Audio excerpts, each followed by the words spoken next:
So are we ready for the podcast? I think that to be ready, you shall pour the beer. True. Hello and welcome to Freelancers podcast. This is episode 12, and today we're coming with an interview with our guest, which is Michael Petrus. He's a comics artist, illustrator. He has his own podcast, runs a company, and made 2 successful Kickstarter campaigns. Thank you for accepting my invitation, Michael. Thanks for having me. Hello, freelancers in the world. Me and Michael, we're recording from Prague, and we're joined by my fellow co-host Adele from an undisclosed location in France. Hi, guys. What's the name of the location? It's called, I actually don't know what it's supposed to be pronounced in English, but in French it's Mulhouse. Mulhouse. Yeah. All right. So now we're 3 Czechs talking in English. Pretty weird. So let's start off with asking Michael, what are you working on right now? What I'm working on right now? Well, I'm working on getting my life more balanced, like work-life balance, and make it more simple, I think. Which is not a project, like working project, but it's still like one of the biggest projects I have. So what's making it complicated? What's making well, many projects, many businesses, many teams I work with, and a lot of decisions you need to make during a day and during a week. So you talk to quite a lot of people. You need to hold a lot of projects in your head. So I need more space, more time for myself without work, and make my life more simple and minimalistic. That's what I try to right now. I see. You said that you work with a lot of teams. You have a lot of businesses. What's your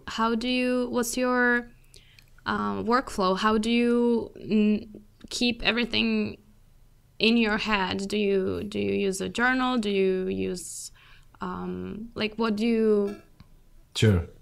Well, I'm really this kind of digital person, so I need a lot of apps. Not a lot of apps, but I like them. I used to test. I like testing apps for productivity and everything. And then I usually go back to my calendar and stay minimalistic with some notes. I like Google Keep for the simplest notes. My calendar, which I found that it's the best tool ever. And for projects and working with teams, we use Trello. Trello. Yeah, we use that as well with Adele. Well, Mike is trying to make me use it. I don't like using it. Yeah, I roped her into it. But one of the best tools because it's visual, and for me, it's really important thing to see the projects and separate commissions and teams and everything visually. So that's one of the best things in Trello. Makes sense, being an illustrator. Well, right? yeah. So what I wanted to touch on was, did you ever have your defining 9-to-5 job that served as the motivation to go freelance? I worked as a teacher. Actually, I did not have this experience of 9-to-5 job. Oh, not at all? Not at all. I've never been employed. If not regarding the summer jobs I had when I was like really young. So then I started working freelance to make some comics and illustrations when I was like 20, 21. So during the university. And after finishing the university, I went straight freelancing because I had a lot of clients and a lot of commissions coming in. So I just started working freelance. But the teacher thing is that I studied teaching, believe it or not, but I studied English. Oh, there we go. No, I'm not so good in English, even though I studied English. And yeah, I had this job at private language school and state state language school. So I had like couple hours in the afternoons, and it was maybe 1 year I was working there. So I was just trying to support myself because I was scared that I will not have enough money that I need working as an illustrator. But after 1 year, I was pretty sure that it's the teaching just slowing me down, and I really need to just start drawing, like really. So were you making more from illustration than from teaching? Yeah, sure. Oh, damn. Nice. Was it difficult to make that decision to stop teaching and dive fully into illustrating and freelancing? It was it was scary because most of my family are not entrepreneurs, you know, and they're. I was used to this 9-to-5 thing because I saw it in my parents and other relatives and stuff. So it was just the feeling. It's just the feeling of something I don't know, but it just made sense, you know. And I had really a good job. At that time, I was working for ABC magazine, which is the like a legendary Czech magazine for youth. True. Yeah. I was reading it as a kid. I was reading comics in there, and then I was able to create comics for this magazine. So it was awesome, and it was quite a good job, good paid. So I have this stability to go full-time freelancing. So it wasn't so difficult concerning the money or time or something like that, or my management of myself, but it was more about the belief that I had from the family background. And during university, did you already know you would want to be full-time freelancer, or were you still thinking that, oh, I will find that 9-to-5 job, I will be teaching because you studied teaching?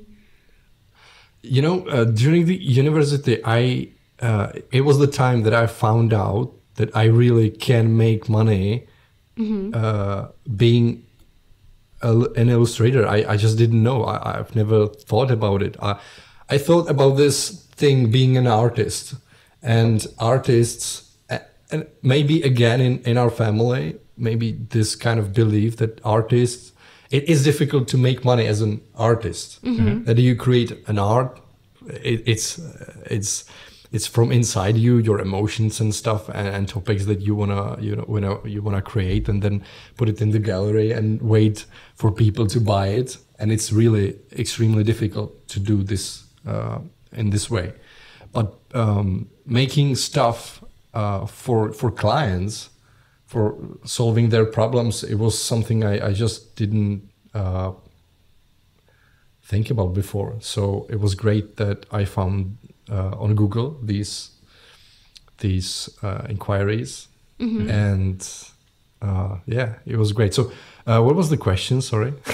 Well, I wanted to find out, like, what was your motivation to stay in the university? Because I started my photography when I first started going to university, and I very quickly lost the interest of finishing university. So so you didn't study photography on no.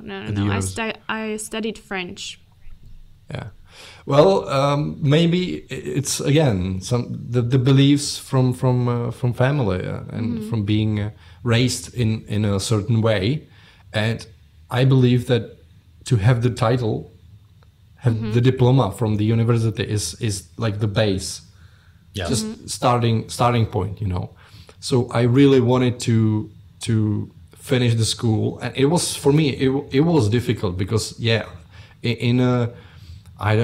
maybe it was a 4th grade or something, I was decided to go freelancing and to draw. But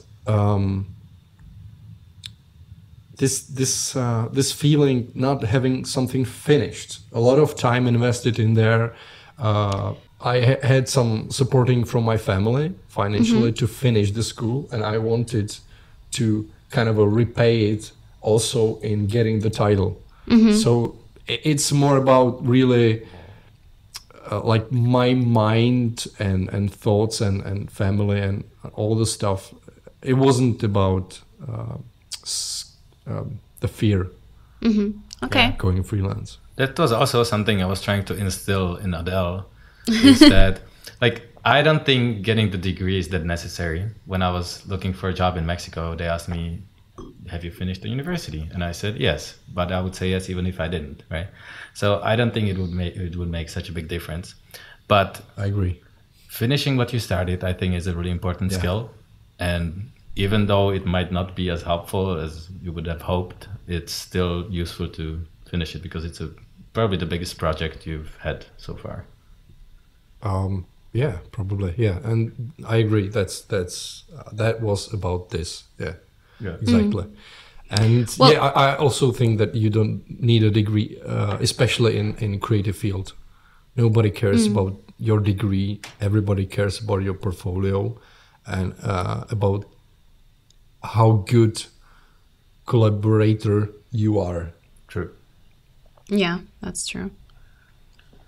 Well, so now being a freelancer for years, have your goals and priorities shifted? Because when you started, you were illustrating for clients, and I suppose those were like little jobs here and there, but eventually you grew and you got stable clients and then started your company, which we'll get to. So what are your priorities now? They shifted quite a lot. Exactly. I started as a freelance illustrator. I thought that I will be drawing all my life and all my life sitting behind the desk and really draw and focus on comic books and everything in this area. But then I got a burnout, and after it I realized that I want to spread my work among more people to create a team. Also because a lot of people came to me wanting something I really wasn't able to create for them. For example, illustrated logo design. I'm not a logo designer, so I can do something like this, but I'm not the best one to design a logo. Or they wanted something for children, like illustrations or comic books for children.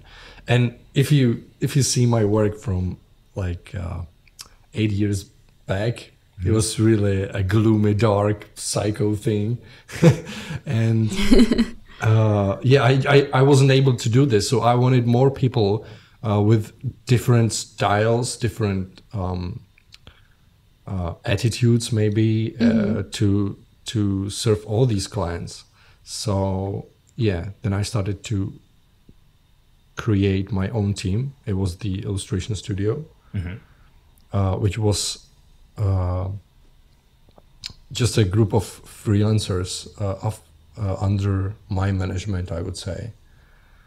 And that's how it shifted. I started to work in teams, and it was the biggest mindset shift for me. And then we started to work on other projects. Maybe we will get to them. So it has shifted from being like creating full-time to more being a businessman and managing people and doing that kind of work. Yeah, kind of. The first years were really like this, like just managing the people, making the business, and then just give it to a freelancer to really craft it, like create the hard stuff. But after some years, I realized that I shall have some additional value to this. And it was creating the concepts, because I found out that a lot of illustrators are not so good in creating solving the problems of their clients. They're pretty good in drawing itself. They can be amazing, but they are not able to solve the problem. So I really focused on understanding the business of my clients, so I can really well solve their problems, marketing, branding, and etc. And then create such a brief for my freelancers that it will be perfect, not only for them to be able to create very well with all the information, context, and references that I will create for them, or maybe concepts and sketches and everything, is what I can do for them. It's like creating the concepts and solving the problem. It's my job right now, one of the biggest jobs. And then, of course, the whole art direction and management of the people, kind of leadership or something like that. Yeah, it's also connected with this. So it seems like you might be a manager, but not every manager, and definitely not every manager. What do I want to say? But you're indispensable, because if you didn't have your background in drawing and illustration, you wouldn't know how to present this information, right? Yes, sometimes when I work with agencies, you have some people who are in the like accounts, for example. They talk to client, but they don't really know the craft. They just don't know it. They don't know how much effort it is, something, how much time does it take. Sometimes they do, of course, when they are good. But I always come from the background that I really was doing this work many years. I really know what it takes and what can be done, what can't be done, even though I think that everything can be done. Nothing is impossible. But yeah, that's one of the biggest strength, I think, when I talk to the client. And some of my clients want to, we would like to talk to the real illustrator and to explain him everything. And I say, no, you can talk to me because it's much better, because I can interpret to the illustrator without the ballast and all the words that you don't really need. And that's also my service for my illustrators, that they don't have to deal with the ballast, with all the stuff. They don't have to talk to the client because they want to focus on the creation, on the craft, on drawing. And I'm between them. I understand both sides very well, and that's my job. I really like that. That makes a lot of sense to me. Yeah, that definitely does. And that is why I'm really afraid of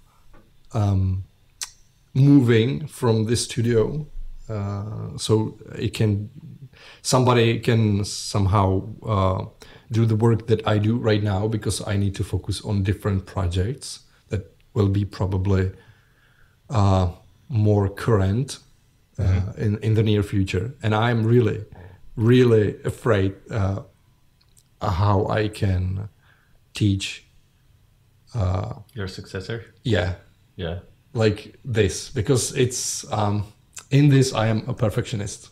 I mean, this is kind of a perfect position for a control freak, because I feel this way a lot as well. Like, I couldn't imagine giving my work for somebody else to edit, like if I shoot the scenes on a video. And then I think that the edit gives the video life. And if I gave it to someone else, then I cannot really rely on the result, and I cannot give a warranty for it. So I think your position is kind of a good compromise, that you are still in the process while you're not creating it yourself, and you don't have to invest as much time in it. Yes, in just sitting and really doing the work. Yes, that's why I really came to this position. So do you mind me asking you about the financials in what you do? Like, what brings you the most revenue? Is it still your illustrations, or is it the company itself? Right now, it's the studio, working for the studio, or doing this work I was talking right now about. Because it's bigger commissions for bigger clients. if you have a team and all the freelancers listen now, if you work in teams, you can do much bigger jobs for much bigger money. And connecting with other freelancers, don't be afraid. Don't be afraid of losing or the job, and somebody will steal you the job. You need to find the right people, the partners to work with. Like freelancing teams, it's something I'm really excited about. It can be the greatest thing to start think about when you are a freelancer. So yeah, what was the question? Sorry. Oh, the financials, but I think you So answered the biggest part of my income is from the studio, because it's just bigger commissions and more commissions that I would be able to create myself. And then I co-founded a startup. It's kind of a technology/art startup. We say we bring comic books to life. Maybe we get to that, but that's some kind of income too. What's the name of it? It's called Nanit's Universe. You can find it at nanitsuniverse.com. It's basically a platform for selling comic books online, but not only selling, but publishing. Anyone from the world can come and publish the comic book on there and sell it easily. And I believe that whoever listening to us right now and try to publish a book, he knows or she knows that it's really, really difficult to publish a book or something like this. You're saying publish, do you mean in a physical form or online? Probably physical form, but we are publishing it online. But it's like it's not just some free comic books you can find online.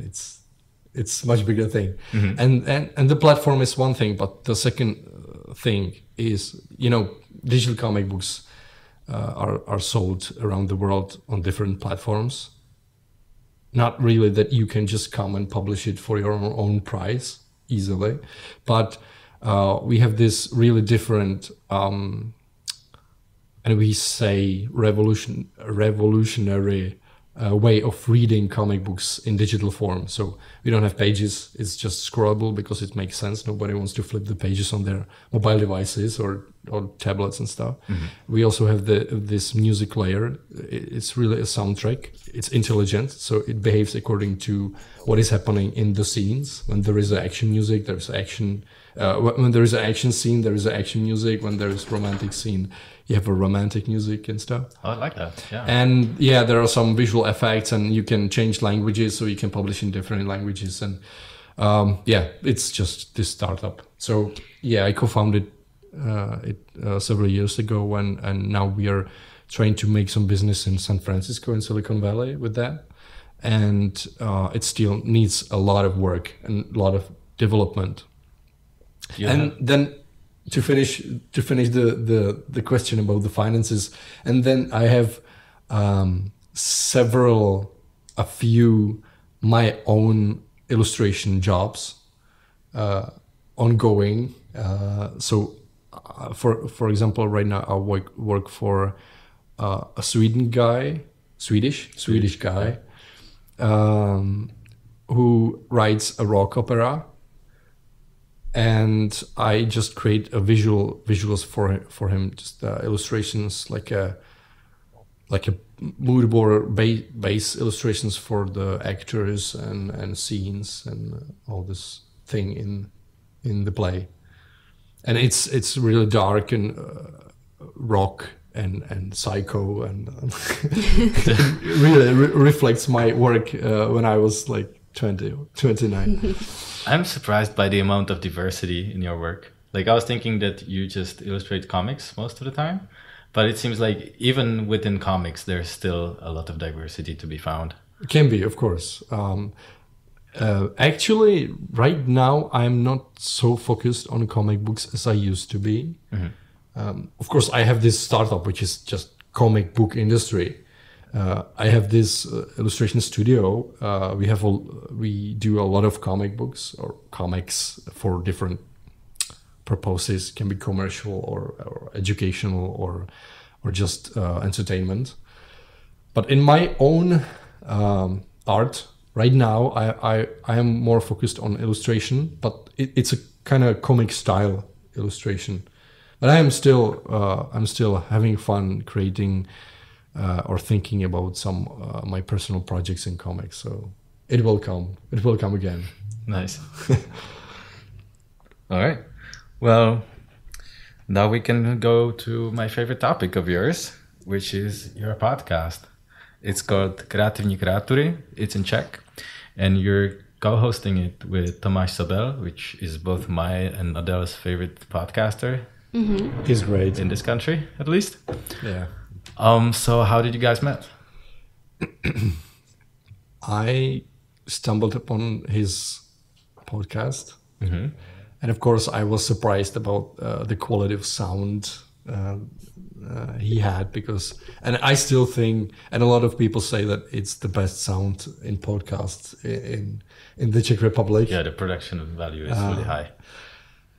And it was interesting. He was talking to the creative people, the freelancers maybe.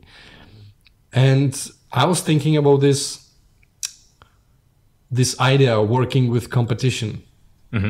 Because I knew that he also does these consultations or mentoring for creative freelancers. And I do this too. I try to support them and consult their problems concerning business side of their work, maybe to push their projects or something in this rank. And he did similar thing, and he had this podcast. And I also wanted to create videos for this kind of target group. And I stumbled upon this idea: working with your competition is better than compete, really, to fight, So I just wrote him on Facebook or something like that, and if he want to meet, and he agreed. Then we had like beer together, and I was presenting him my idea about this Kreatywni Kreatury video cast, maybe, or video. Yeah, you could say that. Yeah. And he was interested. So yeah, that's how we met. And I noticed you guys are really consistent in your releases. How much more content do you have in the pipeline? Are you going to run out of things to say? Yeah, we always run out of things, but nobody will notice because we somehow really get together and create another ones, So right now we have like maybe 35-40 videos on our channel, and like 3 ready. But now we need to again get together because he is in Brno, I am in Prague. So we always get to one day together, and we are recording videos the whole day. Yeah. So we can create like 10 to, I think that our record was like 15 videos or something like that. Damn. Yeah, it's really exhausting, really it is. But also after lunch, Tomáš is usually like the gastro dementia. You can't think, and it's really difficult. But that's how we can really create the pipeline and have the videos ready in advance. And then you don't have to. I would like to say you don't have to care about it, but it's each each week you need to promote it and do the marketing and put it among people and in the Facebook groups and create the thumbnails, and all this stuff. So I mean, we made one video podcast with one episode. It took us the whole day and to record it, to record it, and then it took us about 2 months to edit it. It was 40 minutes long. Yeah, okay. About as a regular episode, but I gave it my level of attention in the post-processing. So we have like 10 to 15 minutes. Yeah, you don't cut, do you? We don't cut, usually.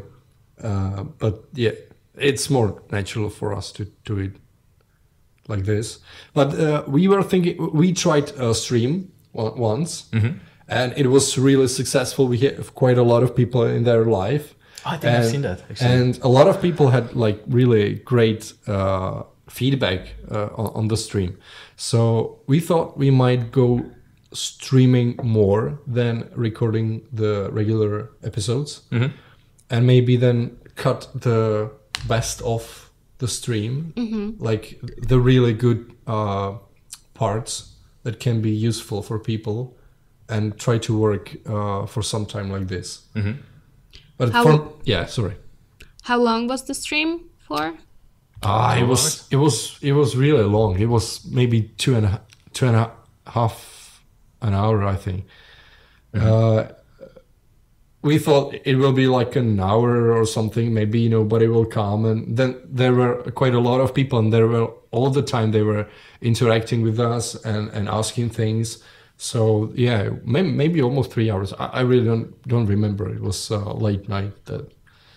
Yeah, I suppose it was like an episode 0 to find out if you would be a probably. good podcast duo. We knew that the other day, the next day, we shall be ready for recording the next 10 episodes. So we didn't want to exhaust us the evening before, So, I mean, you get a lot of feedback, I suppose, from your listeners.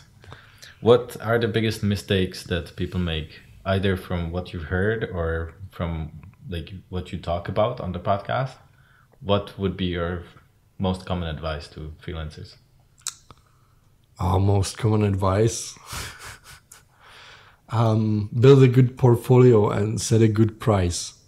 That's probably something I talk about a lot, but actually there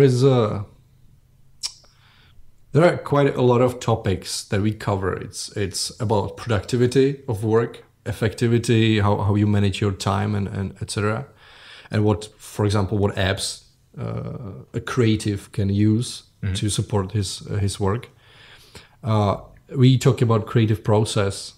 We talk about creative brief, which I think it's very important. We talk about communication, your online presence, marketing, yourself as a freelancer, and all these topics that are really important for somebody who needs to care about all this stuff himself or herself. Yep. You don't have anybody. You don't have a marketer. You don't have a boss to manage your time, etc. So you're your own boss, and you need to have all these skills, So and most of these skills they won't teach you at school. So either you need to go the way I or Tomáš went, and it's really a miserable way of getting up and down and trying, testing things. Something works, something don't work. Or you can learn something from the internet, from Creative Creatory, maybe, or from Freelancers podcast. True. Yeah. Did you see a spike in the demand that clients had for you after you started releasing Creative Creatory? Was it something that drove the business forward? Actually, yes. Even though the podcast is not created for supporting my business, like drawing, illustrations, animations, and all this stuff we do, it is not. I don't sell our studio there, but somehow it gets some attention to my name, and some of the clients notice this.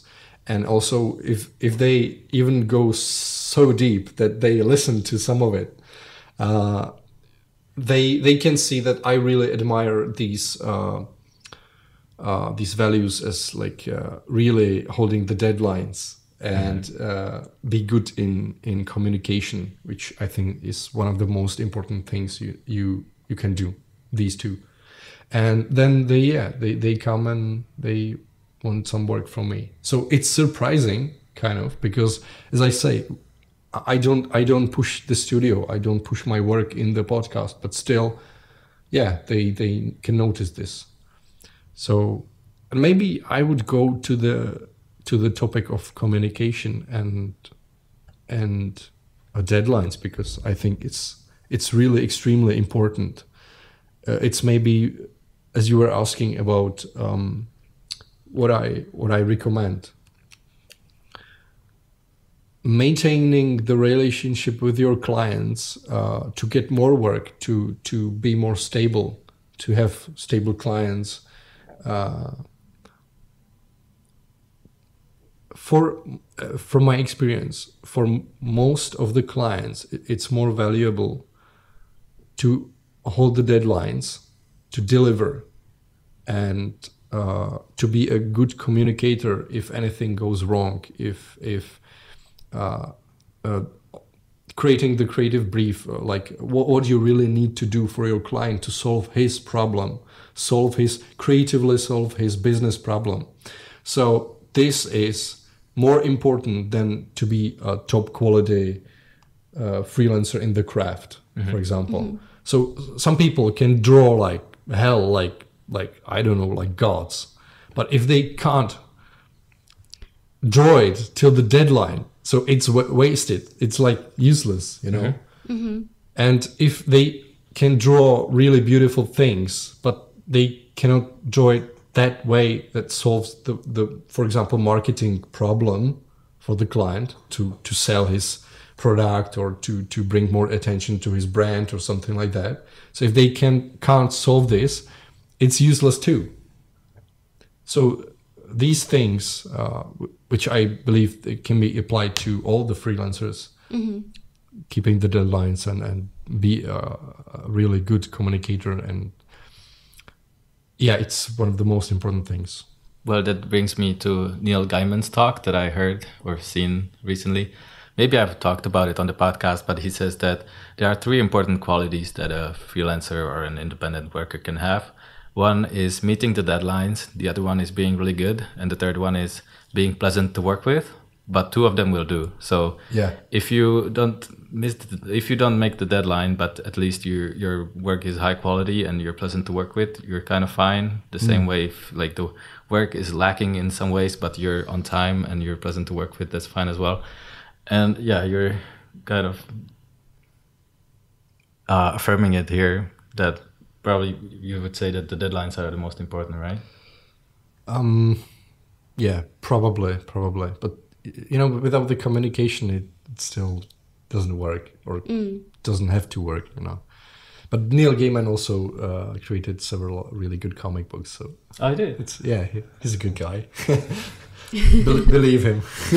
All right. When he says so. And one also, I don't know if you know this guy, Mark McGuinness. He's also a creative mentor, I would say. He writes. Mm-hmm. He's a poet, but he also does the consultations for creative freelancers, etc. And he also says, stay small but go global, which is something that resonated with me. And I love having my business, keeping it minimalistic as much as possible. So we work online. For example, our studio work online. We're all freelancers. There is just some kind of hierarchy to keep the whole thing going. Like I am with my colleague Victor. We're in management, kind of. He is more a business guy. I'm more of creative director, I would say. and then we have the freelancers. But we don't have a place. We all work remotely, and if you work remotely, you can work remotely also with your clients and do commissions for abroad clients, for example. So you can go global in your thoughts, in your work, in inspiration for your work, but stay small, not to complicate your business too much. So you can still be a minimalist in the business itself, and that's what really resonates with me. And it's going back to the first question of yours, what I'm working on right now, and it's getting my business more minimalistic, or maybe the time, the decisions I need to do during the day, because it creates more work-life balance, I would say, or less clutter in your head. How many freelancers do you work with? Just to have an idea. It depends. I want to say in all my projects, it's maybe 30, 40. But it's really different freelancers. Some of them are illustrators, some of them are animators, some of them work with sound, some edit video for us. That's just some of them write scripts for comic books. It's quite a lot of people, and it really depends on the kind of commission we have. So then I hire the right people to build a team for the particular commission, particular client. So. And how, since all of you are working remotely, how do you communicate within the team? Yeah, when it's a bigger commission or a more important commission, or maybe it's too complicated, so we also of course we meet in person. I like that, and you need this time to time to just meet somebody in person. It's much better for, even though the maintaining the relationship with the person. But we use Skype, of course, phone, email, but Trello is like the basic for each commission we do. So each freelancer has his own board, and there are a lot of commissions you work on. Yeah. So do you have a place where you have to pay rent, like as a workplace? Home.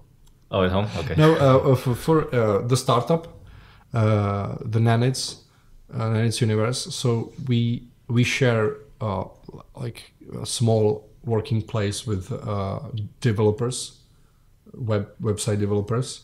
So we have a place where we can meet. There is a small conference room and several desks that we can use. I personally prefer working from home or from coffee shop or something like that. But if I need to, I go there, or we can have some meetings there, and we have meetings in person there. I like that. But if we're talking about management more right now. If we work with freelancers, we meet them only time to time. Well, then in the show notes, you put creative brief, creative education, and business regarding freelancers. Is it something we want to touch on? Well, I probably touched on it when I was talking about what is key for being a successful freelancer or good collaborator, which is the communication and deadlines. But the first thing is that I believe that art schools, graphic schools, or all these kind of schools in the Czech Republic, but also in the world, don't really prepare you for the business side of freelancing. Even though that a lot of these majors somehow it's in their core that you will be probably a freelancer, because illustrators typically are freelancers, like 90% of them. Yeah.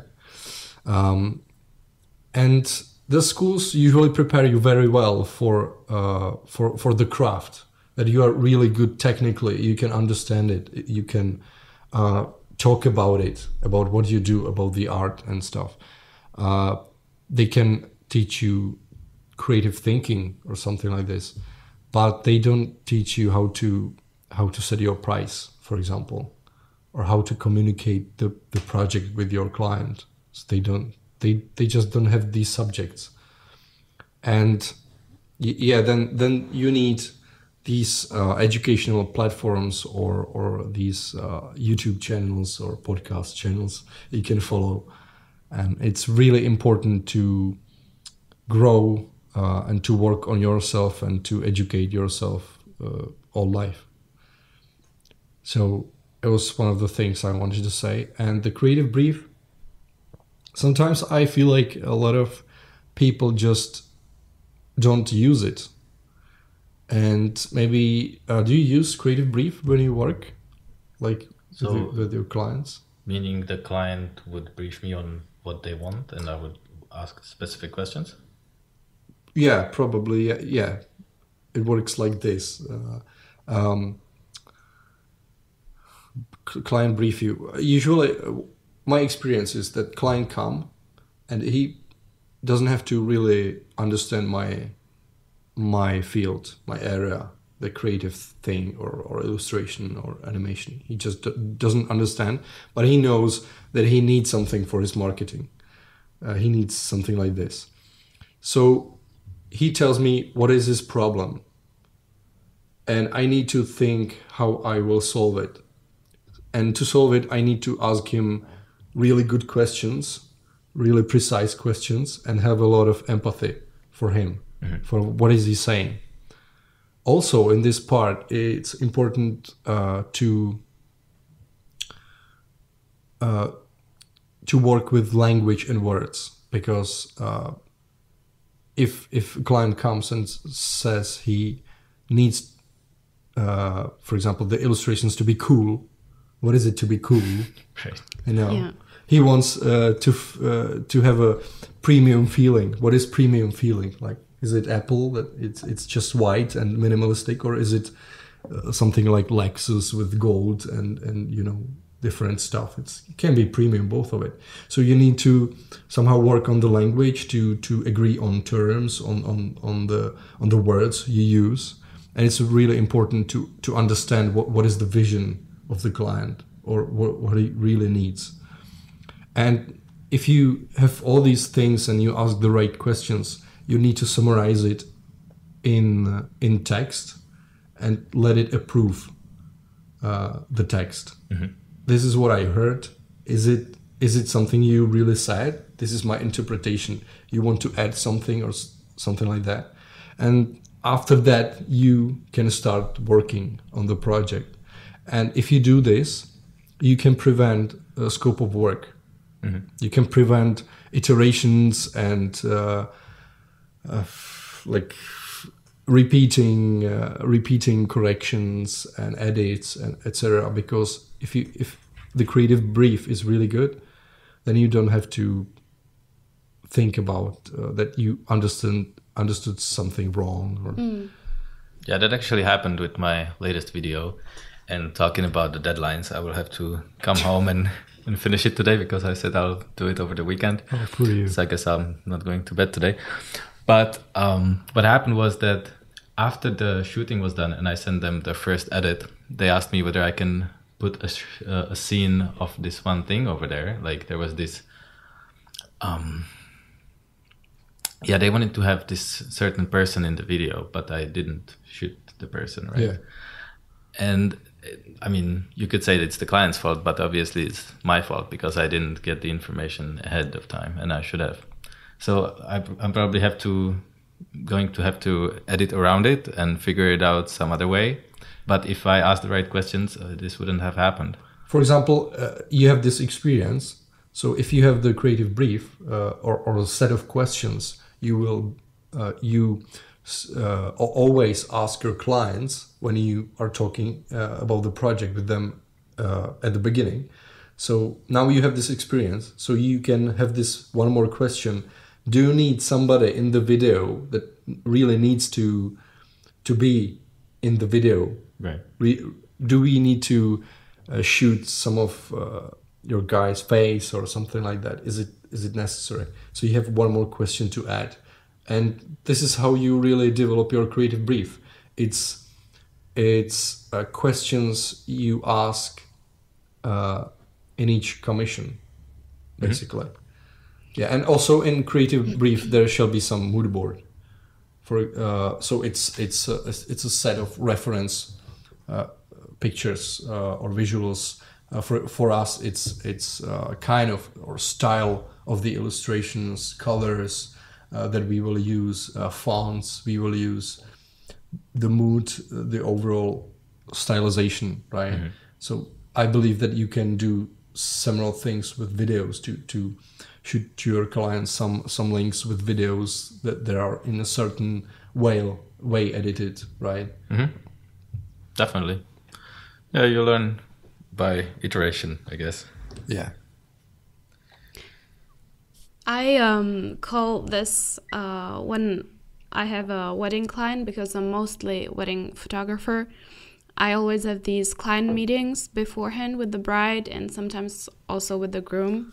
Mm-hmm. And over the years, I've developed exactly what you were talking about, a set of questions that I ask them to know like what to shoot and what are the key elements that they want in their wedding photos.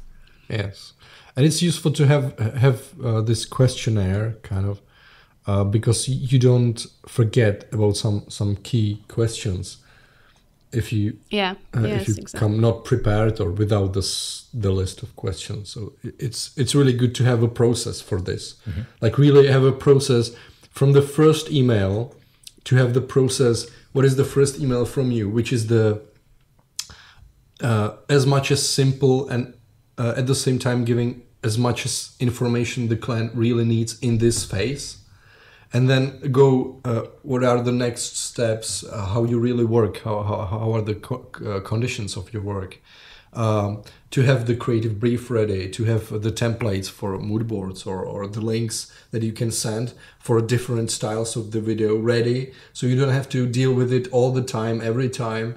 You just send the links because you have them prepared, right? So you have this process which really saves a lot of time and a lot of problems if you forget about something.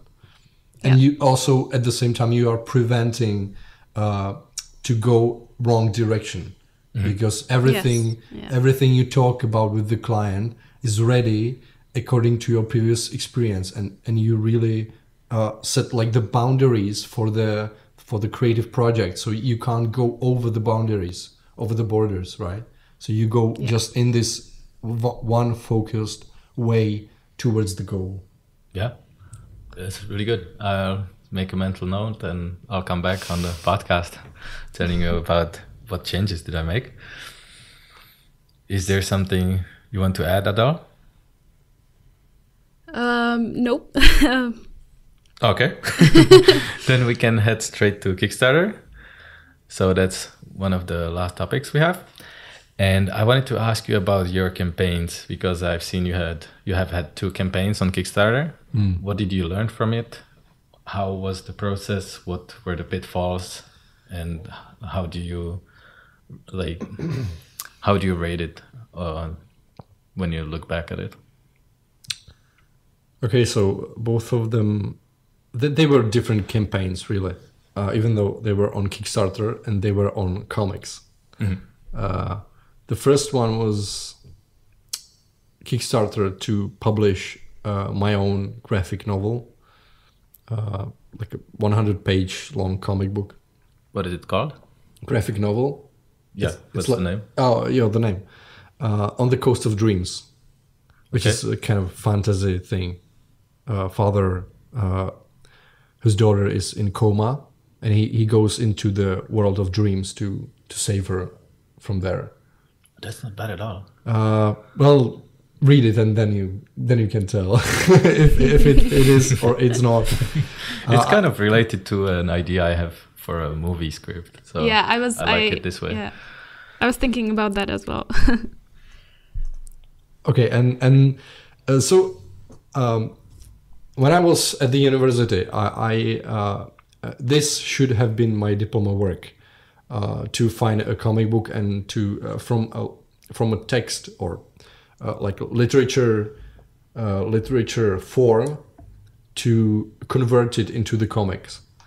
And I was looking for the topic and I couldn't find anything, so I asked my friend Victor, because he was writing, and I asked him to create a story for me. So he wrote this, and it was like for 100 pages long comic.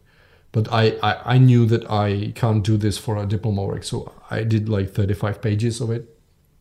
Diploma work was great, really great feedback, and successful. And then after some years, I think it was years,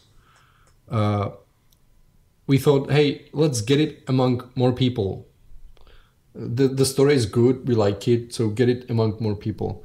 And how we gonna do this?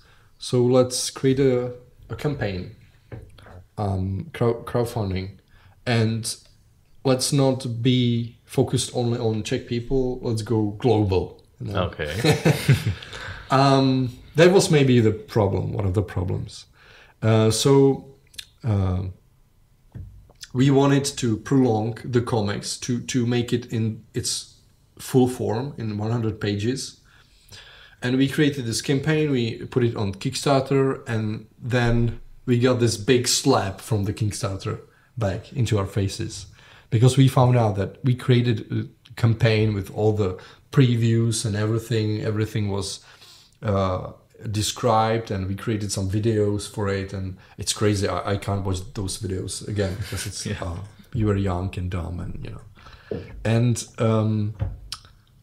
then we found out that Kickstarter itself will bring you like 1, 2, 3% of people you really need to support you. The site itself, the community, generates only really a small percent of the people that really support you. Oh, you mean you need to market it. Yeah. You need to market it. And we really didn't expect this. We are young, you know. We didn't know. So we needed to create another campaign, like marketing campaign on social media, on forums, on write a lot of to a lot of bloggers or websites writing about comics and maybe about dreaming or sleeping or something like that, and connect somehow the topics or something like this. And it was exhausting, and we were working on this the whole 40 days. I think the campaign was 40 days long. Mm-hmm. And there is also algorithm of Kickstarter. If you in 3 days, in first 3 days, if you get, at least it used to be, I don't know if it works still in 2018, but in the first 3 days, if you get, I think 20 or 25%, you will get to some featured on Kickstarter or something like this. And there are some other promotions or anything that Kickstarter somehow pushes you if you are successful, 50% in some days, I don't know. And we really didn't succeed in this because we didn't know that it's so complicated, and we didn't have the marketing campaign.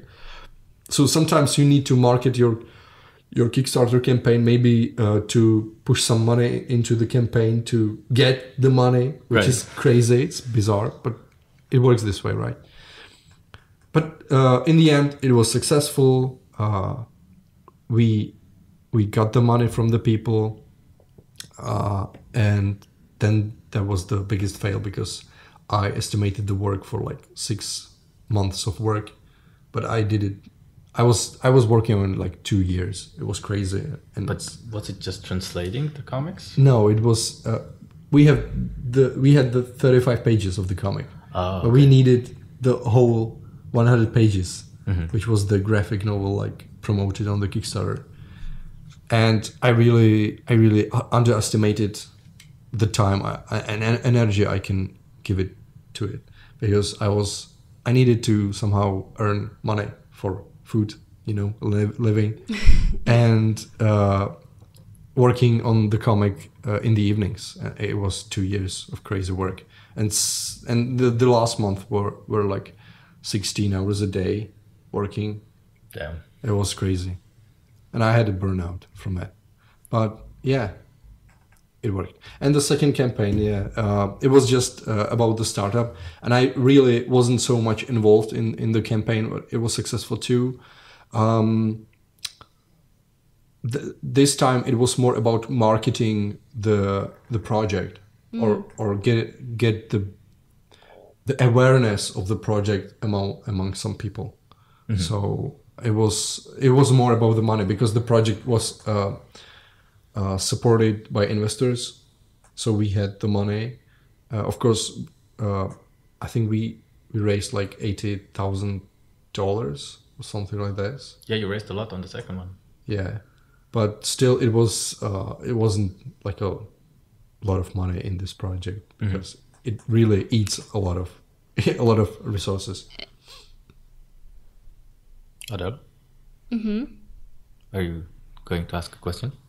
No, but I couldn't hear you anymore. No? You can't hear me? No, now I can hear you. Okay. Well, I saw that you surpassed your goal in both of those campaigns. Was it by a narrow margin in the first one? Or like how long until... Was it unclear towards the end if you're going to make it? Yeah, it was... both of them were like, come on. And like in the last days... so the spin, křivka, curve, but graph maybe. So the curve of the Kickstarter campaigns or crowdfunding campaigns are very high at the beginning, because you just push it among people, and a lot of people are like coming in and supporting you. And then somehow the campaign works, lives somehow. And at the end, a lot of people want to succeed it. So some of the people start to sharing it too, even though you are asking them during the whole campaign. Yeah, the backers. Because they, if they can see that it is really just a little bit from succeeding, but you have just a few time, just a little time. So they just push it more, because they want to succeed it and get the rewards, right? So they just start to push it, or to buy more add-ons. You can add the add-ons, so they can raise their pledge, right? Yeah. And then at the end you have the curve goes up again. So the last days are very important too. If you haven't succeeded in the middle or something like this, which are the really successful campaigns.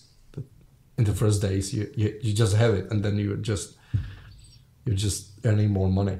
But I need to say that at the first or both of the campaigns, I didn't have a single penny from the Kickstarter. It was just for On the Coast of Dreams comic book. It was just for printing the book and shipping into the world. Oh. And it was another crazy thing, like printing and shipping to the world. Yeah, that's what I was going to ask. Like, did it pay for itself? Because I've heard stories where the campaign might have been successful, even like might have surpassed the goal many times. But then the taxes come in, Kickstarter takes its cut, and there's the shipping, right? Yeah. And that usually breaks the back of a lot of projects. So how was it? Did it pay for itself? Because my friend Victor is good in math. We had this like covered, so we knew about the taxes, we knew about the shipping to different countries, even though you're from Zimbabwe or something like this. Yeah. And we had the money was okay. Did it pay for itself? For shipping and printing, yes. For the work, after my death, maybe. So I mean, was the second campaign better? Like, did you take something from the first one and did you set it up better? No, it was the investment was, it's completely different project, different people, there are investors. So the whole thing, it wasn't about money. It was, as I said, about marketing. And we just raised some money, and we gave to the people some comic books, some art books printed and shipped. That worked. But what was the question? Whether you set the campaign differently the second time. Differently. Yeah, sure. We knew all about,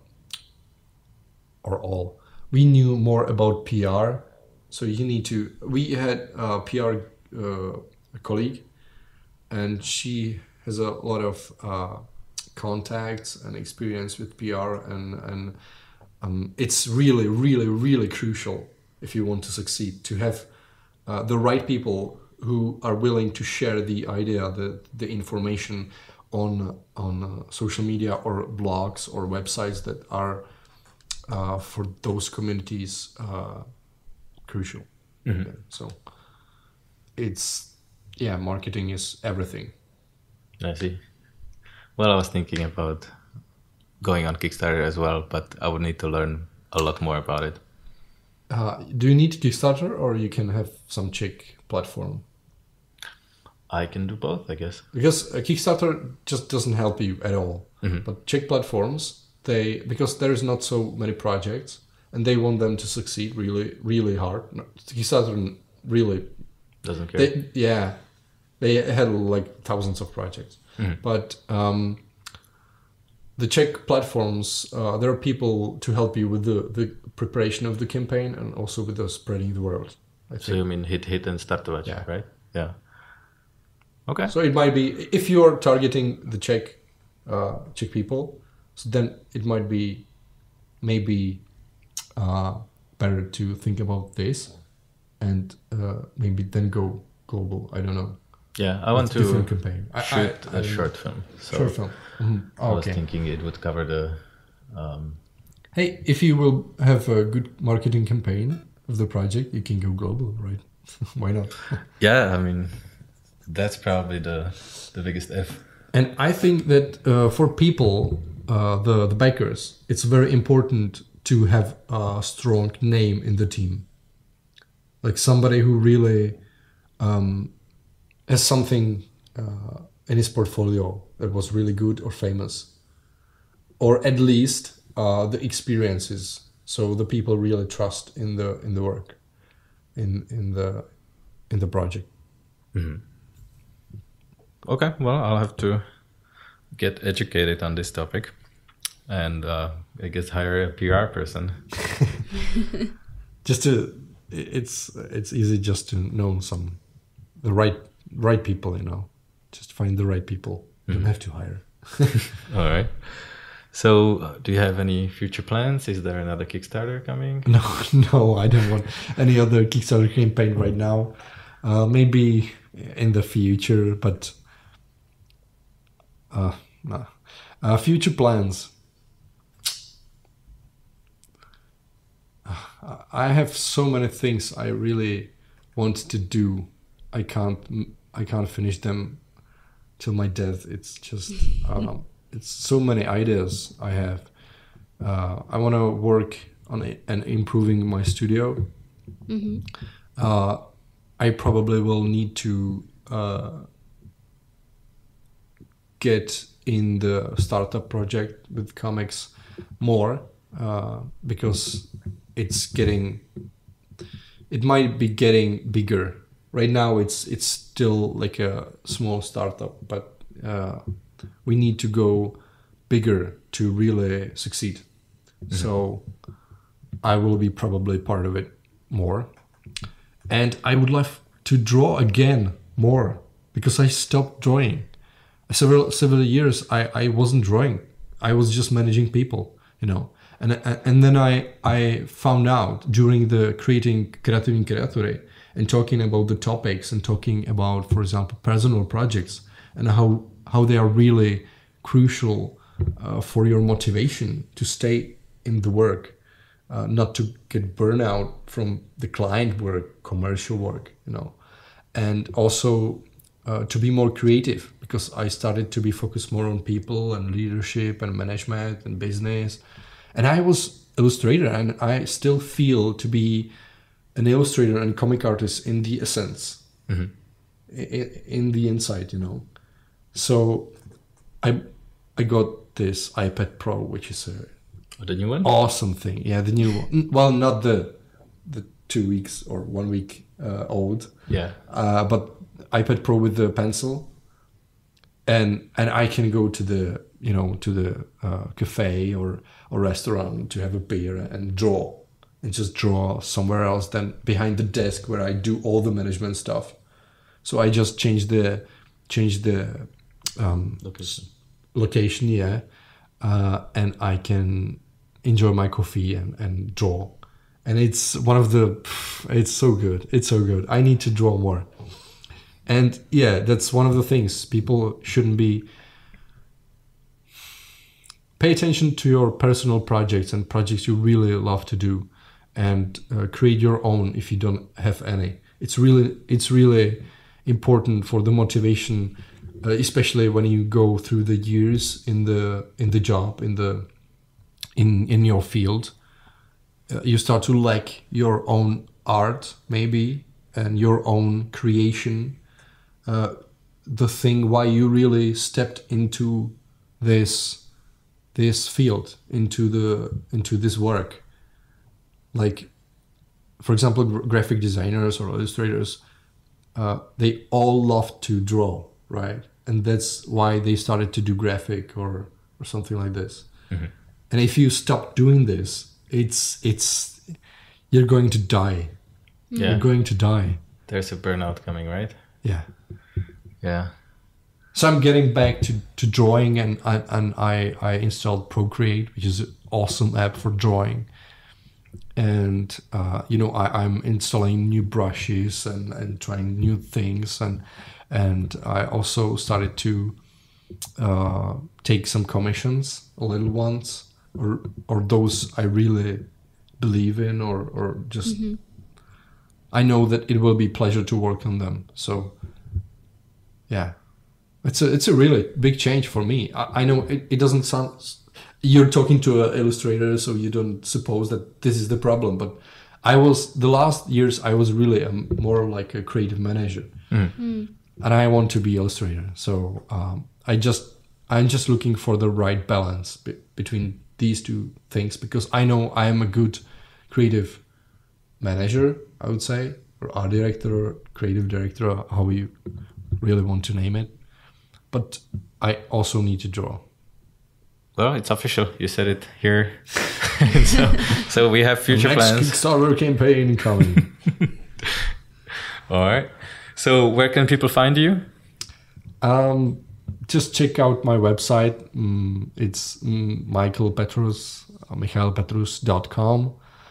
You can find me on Facebook, Instagram. It's Michael Petrus -art. I think you will find me.